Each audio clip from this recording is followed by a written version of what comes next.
everyone! Mastery Quiz 4. Here we go. Series, sequences, long division, remainder theorem. Reminder theorem. Oh no, I spelled it wrong. This is Miss Osher. Yeah, Miss Lahar, who And obviously can't spell. It's a reminder that you need the remainder theorem. Yes, reminder on the remainder. All right, most questions from the Algebra 2 Regents exam are based off of either knowing how to do a recursive sequence or knowing how to use a geometric series to find a total, okay? Okay. So we're going to focus on those. Yep. But don't forget, you're not given this one. Yep, that's the only one you have to remember. All right. At her job. Okay. Blah, blah, blah, blah, blah. Blah, You blah, can blah. read. Recursive formula. So automatically you know which two that aren't it because they're 1 explicit. and 2 are out. Okay. Sorry. So we're choosing between 3 and 4. Yep.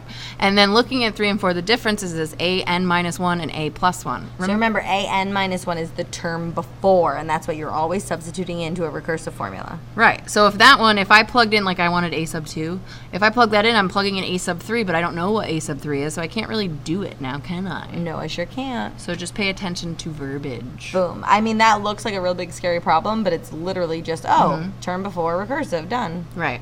Yay. I think almost every Regents exam has had a, is this a recursive formula question? So let's get those 2 freebie points. There you go. All right, this one, can you just work a recursive? Okay, so first 5 terms. So if we have the first, remember a sub n-1 means the term before. So to get 2, I'm plugging 1 in. Right. Oh, I did We're the math. just showing Yep, the math you're just out, showing but the we're math. not going to do that every time. Plug it in, get it, and then that's what you plug in to get the third term. And then you get negative 444, and that's what you plug in to get the 4th term. Oh, and guess what? You plug that negative 988 to get the 5th term. There and we then go. you stop yourself because that's all you had to do. Boom. Now, when we talk like that, we don't want you to think that we're making fun. We're just pointing out, like, hey, that's seriously how easy it is. Like, Right. don't overthink these things. It's just plug it in and plug it in again. And you guessed it, plug it in again. All right. So then again, a lot of the questions have to deal with figuring out what your R is. You know what I mean? Is it this formula or is it that formula? I don't know. I don't know either. So this question is dealing with compounded monthly. If you're talking about compounding at a certain time, it's that second one up there, the R over the N value. Right. Anytime they say compounded anything but annually, you really want to pay attention. Annually is the first one, 1 plus or minus R. Right. And yada, yada, yada. But with compounded n times, you got to pay attention. You have to divide that rate. So when we figure this out, we get 1.0025. So now we're choosing between choice 2 or choice 3. And it's a... Well, it was adding them up. Like, what is it after 1 year? So you want the sum of them, so it's going to be choice 2. I was just talking about the R. Right, yeah, okay. So well, how much will it have after 1 year? It would be this one versus this would calculate it at a specific time. Brian. Now, sometimes your R's are actually values. So in this case, you see like the first one is 3 cents, the second cent is 9 cents, and then 27 cents. What are you doing? You're multiplying by R. So in this case, R is just 3. Right, because that's what you're multiplying by every time. Right. So sometimes it's, the 1 plus the R, and then sometimes R is just what you're multiplying to get to your next term.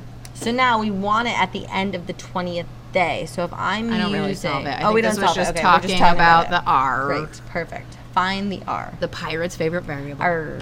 Okay. Now we'll do a question. There we go. So Miss Baker makes sugar cookies. The first week she makes the recipe. She uses full 2 cups. You can read. Okay. How much sugar does she use for the cookies on the 5th week?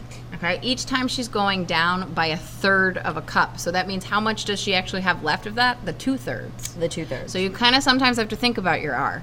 Like you want to multiply by what you're multiplying. Each time you're going to be multiplying by 2/3. Right. It's that 1 minus the rate situation.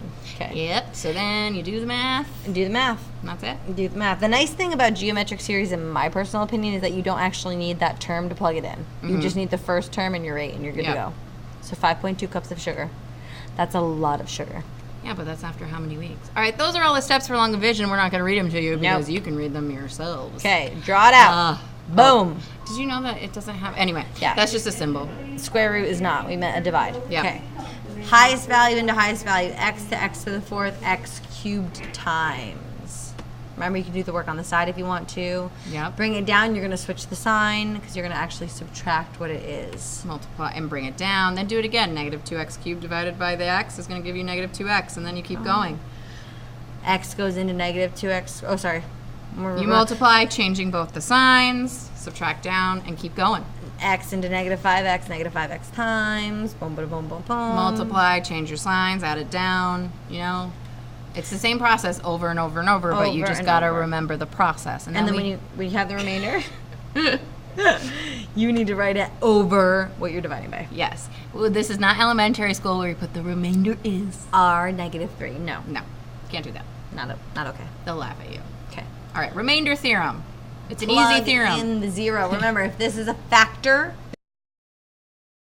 6 would be the 0. Right, so you plug in 6, and that's going to pop out your remainder. Bum, bum, bum, bum, bum. 0. 0. So what does that mean? Is it a factor? Yes. Hey, guess what? You just did the factor theorem. That's what it is. The remainder theorem is finding that number, and then the factors theorem is saying yes or no. Right, so since this did not have a remainder, we knew that it was a factor. Look at that. Remainder 0. Okay, everybody. Master Quiz 5 next. Have a wonderful weekend. Study.